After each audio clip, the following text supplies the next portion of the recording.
ഇത് നിങ്ങൾ യൂട്യൂബിൽ 1000 തവണ കേട്ടിട്ടുള്ള ക്ലാസിക് ഭാരോത്വയല്ല. 5 അടിസ്ഥാന വ്യായാമ രൂപങ്ങൾ സ്പ്രിന്റിംഗ്, നടന്ന്, ജിം പോകൽ, കായികം കളിക്കൽ എന്നിവയാണ്. ആദ്യമായി, ലിംഫാറ്റിക് ഡ്രെയിനേജ് മെച്ചപ്പെടുത്താനും ഓക്സിജൻ റിലീസ് മെച്ചപ്പെടുത്താനും നിങ്ങൾ ദിവസവും കുറഞ്ഞത് 10,000 ചുവടുകൾ നടക്കണം. പിന്നീട്, മസിൽ വളർച്ച പ്രോത്സാഹിപ്പിക്കാൻ, മനുഷ്യ വളർച്ചാ ഹോർമോൺ വർദ്ധിപ്പിക്കാൻ, ടെസ്റ്റോസ്റ്ററോൺ വർദ്ധിപ്പിക്കാൻ, മുന്നോട്ടുള്ള മാൻഡിബുലാർ വളർച്ച വർദ്ധിപ്പിക്കാൻ ഉയർന്ന തീവ്രതയുള്ള സ്പ്രിന്റിംഗ് ചെയ്യണം. അതുകൊണ്ട് നിങ്ങൾക്ക് ചെയ്യേണ്ടത് ആഴ്ചയിൽ 3 മുതൽ 4 തവണ രാവിലെ ആദ്യം 15 സെക്കൻഡ് സ്പ്രിന്റുകളുടെ 8 സെറ്റുകൾ സ്പ്രിന്റ് ചെയ്യുക. ഇപ്പോൾ വ്യായാമത്തിലേക്ക്. സാധാരണ 2 മണിക്കൂർ ദൈനംദിന ബോഡി ബിൽഡിംഗ് വ്യായാമം ലക്ഷ്യമിടരുത്. പകരം ആഴ്ചയിൽ 2 മുതൽ 3 തവണ മുഴുവൻ ശരീര വ്യായാമം ചെയ്യുകയും നിങ്ങളുടെ പരിശീലനം പൂർത്തിയാക്കാൻ 30 മുതൽ 1 മണിക്കൂർ വരെ എടുക്കുകയും വേണം.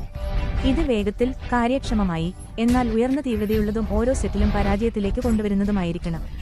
നിങ്ങളുടെ മുഴുവൻ ശരീരത്തിന്റെ സജീവ ഉൾക്കൊള്ളുന്ന സംയുക്ത ചലനങ്ങളിൽ കൂടുതൽ ശ്രദ്ധ കേന്ദ്രീകരിക്കുന്നതും ഒരു മസിലിനെ മാത്രം ബാധിക്കുന്ന ഐസൊലേഷൻ ചലനങ്ങൾ ഒഴിവാക്കുന്നതും പ്രധാനമാണ്.